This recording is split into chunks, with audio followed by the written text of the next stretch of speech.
much for that introduction. So, every year when I come to NASSCOM, I look for that one catchword or that catchphrase that I can take away with me.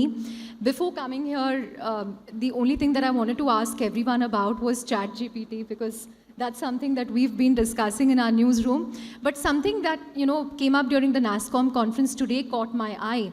They said we are not entering a new normal future, we are staring at a no normal future, because nothing can really be, predicted. And I hope we are able to give the audience some predictions, though, for the next year while we are talking about a digital reset. Now, as she said, the last few years have been about digital transformation and something that happened at an accelerated pace. Ashwin, I want to start by asking you, there is no question that digital is here to stay, technology is here to stay, but do you think it will happen at the same pace? Because many corporations are now thinking about how they can recalibrate spend, how they can rein in costs. So do you think the pace of digital reset, that's what's going to be different? So thanks for the questions. So just a few weeks before Davos, we did a survey. And some of the key highlights of that survey was almost 40% of our survey respondents, which was more than 2,000 CEOs, CIOs, said they will spend more in next 12 to 18 months on technology. There are a couple of other insights.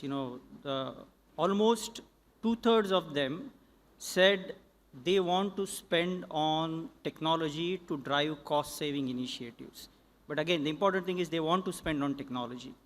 And 70% of them said that they do want to spend, but they are looking at new business models, servitization, and new areas of business.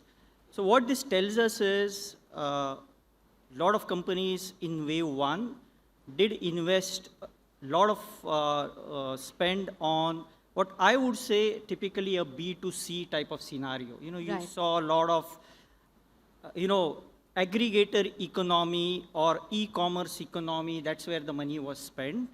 But now a lot of focus is on spending, but creating new solutions, looking at also using technology to drive cost savings, and that's where you see some new trends like a lot more on digital twins, a lot more on, connected products, a lot more also on solving some complex problems on healthcare and food.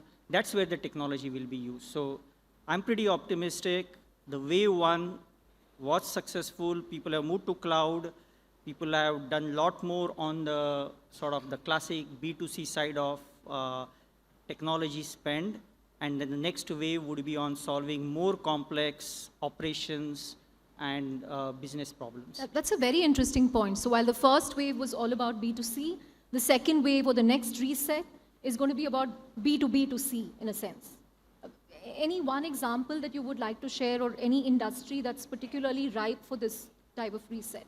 I think it's across the sectors, industries, and I will just give the whole focus on leveraging AI, some of AR, VR, some of these technologies to create digital twins. And I just wanted to share, the examples are across industries. There's a German air compressor company, and they've digitized in the wave one their entire process of design to quote to order to price. Okay. Now they're using digital twins to entirely do a simulation of the configured product. So they internally actually launched something called as simulation as a service through digital twin to help their customers make the right choice and price it right. And some other very interesting example, around the world there is a big priority on sustainability. And the Singapore government is investing in a digital twin to map what are the best places where they can invest in solar panels. What are the right locations, what type of solar panels. And just to conclude, one more example, again on sustainability, where a lot of spend we would see, is actually European Commission has started a program to have a digital twin of the earth. You know, how cool that can be and how interesting that can be. So those are the type of programs, you know, governments, organizations are looking at. They help us solve sustainability, but they also help us solve far better, getting products faster to market, designing products faster to market, and also being operationally efficient. Great. Alex, Ashwin gave some great examples on how the spend itself will not go away, but it will manifest itself in different ways. Are companies today grappling with, a digital dichotomy in a sense? On the one hand, you want to keep spending, you want to keep pace with innovations and disruptions, you want to keep pace with technology, but on the other hand, the current environment, macro environment is brutal, so you also want to rein in costs, you want to take a close look at, what areas you're spending on. How can CXOs really achieve the perfect balance or harmony between these two extremes? Sure. Look, it's a great question. I think that it is a digital dichotomy, and I think what we have seen over the last few years is this incredible progress made by organizations through COVID. And when we spoke to CEOs through that period, they were saying they'd made 2 or 3 years progress in 1 or 2 quarters. And I think what is most important now is that this isn't sort of a tick the box job done. All of that progress is fantastic, but the race is still on right now. It's live. Your competitors aren't sitting still with their feet up saying, hey, we did 2 years of hard work and now we're good. I think the promise of technology, the whole theme around this conference of the tech-ade that we're in here, as it should be. This is the most exciting digital decade we've ever seen, because so much of the promise of the things we've talked about for more than 10 years are starting to come to fruition. We talked a bit about, you mentioned ChatGPT, generative AI, really we're just scratching the surface of it, but we're really excited about it. So I think one of the key things here, there's absolutely no doubt that in some parts of the world, maybe less so here, in what is a very exciting dynamic market in India, we are seeing organizations taking a more cautious approach to spend. And certainly across the tech industry, I'm based in Silicon Valley, we're seeing significant efficiency drives. I think that what we would like to really push here is that at the end of the day, the race is not over. It is not job done. And that for those organizations looking at where they can cut their spend, really, if you are the organization that cuts back on your digital, your competitors, some of your competitors are unlikely to do that. And if they're now pushing forward with the spend, bringing forward some of the benefits of mixed reality, AI, some of the other really cool and exciting things that we're seeing, they're going to overtake you in terms of the experience they can deliver to their customers. And so ultimately you lose. And I think that what we're seeing here is this dichotomy is, if I've got to cut somewhere, where do I do it? And if I cut across the piece, that means technology and digital investments reduce. For me, that makes you less competitive. And so I think we really look back at COVID and say, not that it was a one-off or we achieved so much in 2 quarters, but that should be the new standard for technology and innovation. We shouldn't be taking 2 or 3 years to drive digital transformation. It should be coming thick and fast and delivering amazing benefits to the end customer. Right. And the last year was, or the last couple of years rather, were banner years in terms of cloud migration. But a lot of CXOs, CEOs I speak to these days say that there was perhaps overinvestment in cloud. People spent on cloud without really knowing what value they would be able to derive from it. Yeah. So when you talk about efficiency drives, when you look at which areas people should look at, would that be one of it? Look, I think what's really interesting, so FOMO, fear of missing out. I think that across the C-suite over the last 5 years, we've seen a situation where we've got a much more educated global boardroom now than we did 5 years ago. But really, everyone said, right, I've got to be on the cloud, in the cloud. I've got to be there. And really, that isn't the end journey for digital transformation here. And so I think the other thing that was surprising is that many C-suite executives thought cloud would be cheaper than having their old IT organization. And they're surprised when the increase in spend comes. But that isn't just about storage or compute power. That is about the entire organization moving to digital. And that is, if that is the lifeblood of your business, which I think it is for most organizations now, then you have to continue to invest. Obviously, you want to do that in the right way, with the right payback. But for me, this is where you bring the industry with the customers together to drive specific business outcomes with rock-solid business cases so that the C-suite understand exactly why they're investing and what they're going to get back from it. And I think as a technology industry, there is work to do for the whole industry in providing total clarity on that payback, moving away from a strong sales approach, which is always going to be there, but being very clear in terms of articulating the value so that there is trust within the boardroom to make further investments. And if they don't feel that they're going to see clear benefit, they will cut. And I think that is bad for everyone. Right.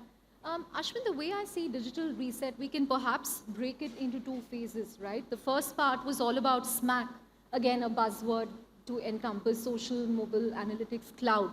Is the second digital reset going to come from data layers, data-driven businesses, AI, machine learning? What's your own sense? Is that going to be the second phase of the reset, so to speak? So a lot of that is already in motion. What we've seen is by deploying a lot of the SMAC areas, two things have happened. One, almost every part of interaction is connected and is social. Yeah. And two is all of it translates to huge amount of data. Okay. More mature companies, and especially those who started on wave one, are now significantly looking at how do they monetize these data elements, what have they learned, and a lot more analytics is being done to create the next best action, what's the right product to offer, what's the right place to optimize. And again, some of these in a very complex areas, so to give you an example, a lot of companies started with the wave of, in the SMAC process, to start have connected products. Okay. Now with connected products, they've started to evolve new services around connected products. So just to give you an example, probably somebody already in this room has experienced it. Samsung has a refrigerator, which not only tracks what's inside the refrigerator, it can tell you when to reorder. But not only when to reorder, based on what's there in your refrigerator, it can tell you what are the right recipes to cook from that available ingredient. It's all based on having data, having captured data, knowing what is the right time to reorder things, and also then tying your groceries and what's in the refrigerator to some data point which converts it into a recipe. So these are some examples where mature companies are already on that wave, is to start leveraging this data to either create a service or create an offer and start monetizing that data. Do you have that fridge at home? No, not yet. I don't think Samsung sells it in India as yet. Would you like to weigh in, Alex, the trends that you're most excited about? Yeah, no, I think, look, the big thing is around generative AI right now. I mean, that is super, super exciting. And I think that, we often talk about, the impact of big trends like this being overestimated in the short term and underestimated in the long term. And I think whilst it's really fun playing with ChatGPT and some of the other products we're seeing over the last few weeks, we're really just scratching the surface of it. And I think that, when you look at maybe trying to make this as relevant as possible for the audience, I think we're going to see a transformation of the way in which consumers interact with businesses. And particularly in India, that's a really, really important point to kind of think about how will that be different in the future and who's driving who. So, we're at this kind of incredible point right now. You talked about a digital reset. I think we're there, but who's going to drive this thing? So are the consumers in charge? Are the small kind of number of organizations that are expert in this going to drive it? Think about your business going forward in a customer service environment, a contact center. Maybe in a year's time, I'll be able to send off my avatar with a bunch of generative AI to solve my travel problem. It could be, my water bill or an energy bill. I don't want to be on the phone for 45 minutes, so I'm going to send off my own little chat bot to go and have a conversation to sort out a problem I've got. Maybe I want them to book a holiday for me. How is the organization going to receive an AI bot into its contact center and service it in a way that is acceptable? And maybe I just want to get an update 30 minutes later that it's solved, tick, done. How will organizations, delivering that for other companies, manage that kind of situation? And I think that the danger is that you can sit back and just kind of be in receive mode and say, oh, this is all very interesting. But I think that for this audience, it's super tech savvy. What do you want the outcome to be?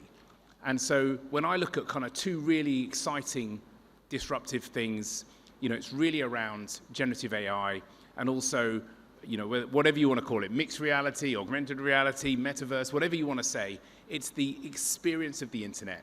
It's going to be dramatically different at the end of this decade than it is today, and it absolutely should be and it needs to be. But if you put the AI and the kind of new augmented reality of the internet, what does your organization need to do differently? How should those technologies disrupt you? How will they disrupt your consumers? And are you going to be in the driving seat to make that happen, or are you going to be in receive mode? And I think the winners will be those that are driving, experimenting, changing the way in which they do things, piloting, breaking things on the way, and being excited about their technology and bringing their customers along on the journey. Fascinating. Ashwin, the other way to look at digital reset, one way, of course, is, how you transform an existing business. But can you use digital to think of a new paradigm, to create and shape a new business altogether? And this is something that India has demonstrated very well with its digital public infrastructure. The way they leveraged technology, built out UPI, built out account aggregator. So is that again going to be the next big wave of innovations that we see? Absolutely. So I'll share a couple of examples. Again, in a private sector example, again, there is, leveraging AI connected products. There's so much of happening in the healthcare space. One of the things what we're seeing is, just to give one example of a product, there's a company in the US which is making inhalers, but it doesn't just make inhalers, it actually tracks when you're consuming or when you're using the inhaler, at what location, under what atmospheric conditions, okay? And that tells the doctors, then it gets relayed to the doctors, it tells the doctors that under what atmospheric environment conditions are you prone to an asthmatic attack, okay? And then, of course, the prescribers, doctors can advise you. So that's one very interesting element. Then on the government side, actually, it's very interesting. Of course, I think what we've done in India on the entire tech stack, what we did in UPI, the whole, social services around UPI, how well we managed, the entire vaccination program through because the COVID app.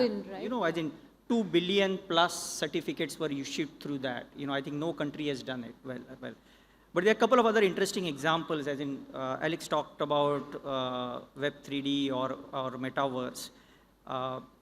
It's very interesting to note Norwegian government or their federal agency has actually created a tax experience on Metaverse to reach out to the new young generation to sort of promote paying taxes. Okay. Maybe we could try something like that. Try that with some of us. Yeah, we have just about 6 crore taxpayers on 100 crore, so maybe the finance minister could look at it. I think the government of Barbados has created an embassy on Metaverse. So if you want a visa, you can go to the Metaverse embassy and actually get a visa, So there are many use cases which even the governments could use, leveraging technology. Of course, again, as I said, I think the Indian government has done many brilliant use cases.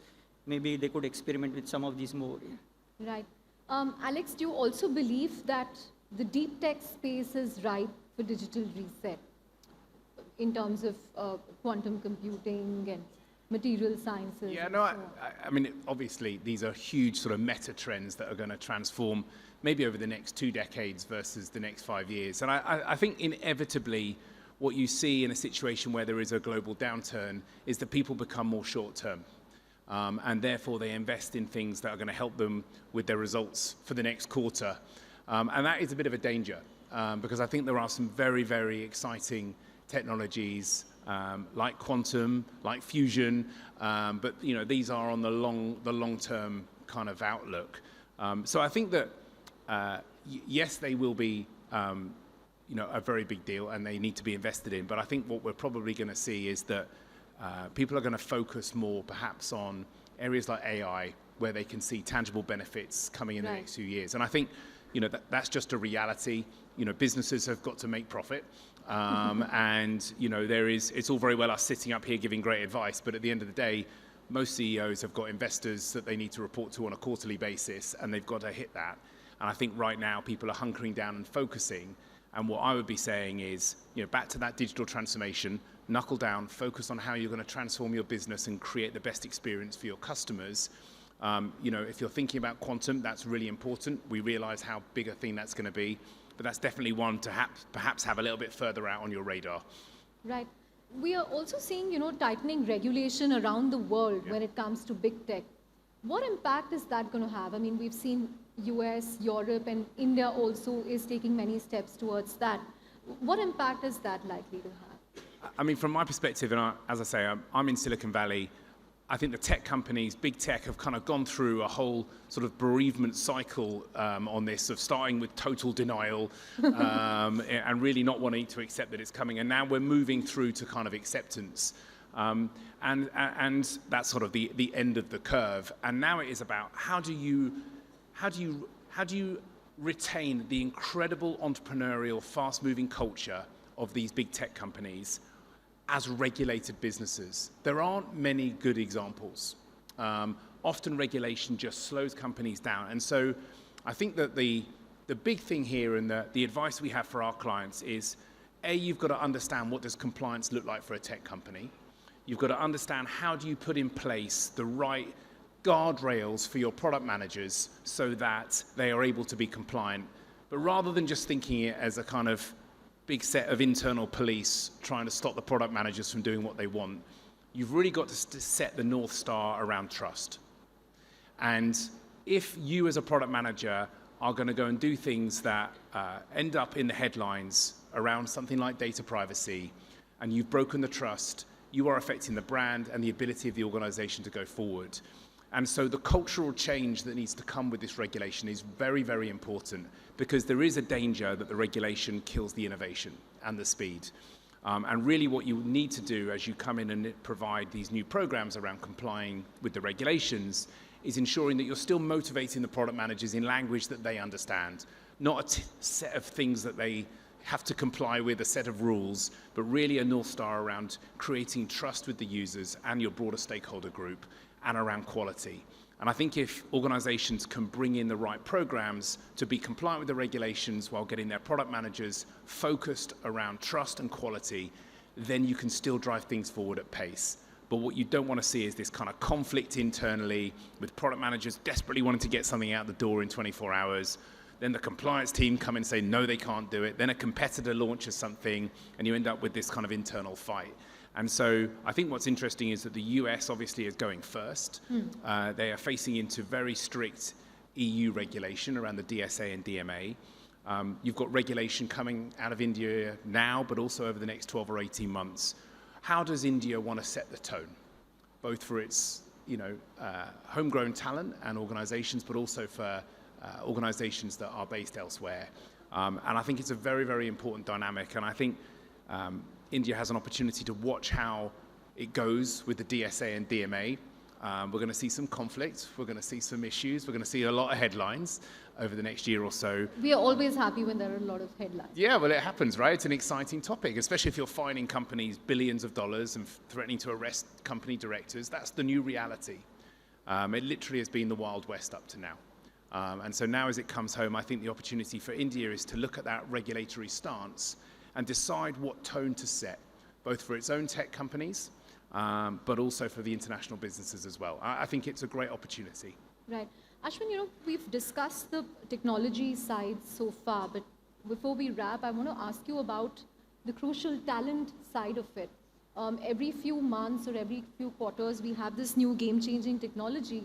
And I mean, we don't have skills that match that new technology. For example, querying ChatGPT itself, could become a job today.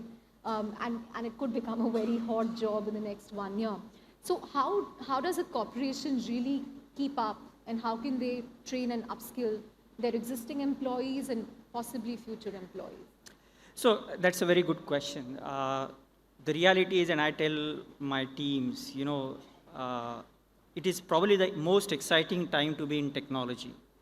But one of the most important things, if you want to enjoy the exciting time in technology, is you have to be in perpetual learning mode. Okay. And there are many different means. Again, we talked a lot about ChatGPT and their similar tools. We were in another session, and I like the term, tools like ChatGPT will actually become your co-pilots in learning things. So let me admit, it's not my own term. The rights to go to the conversation we had in the other forum with McKinsey and team. But that's the way people will learn. Firstly, we have to recognize, and again, I'll give you one example. As in, when I was a kid, and that was long ago, when I have an analogy with the movies. When Superman was released in the US, I saw it 2 years after that. Okay. Now what happens in the movie? The day it's released in the US, probably next day it's released. In fact, there are some movies which were released before in India than in US.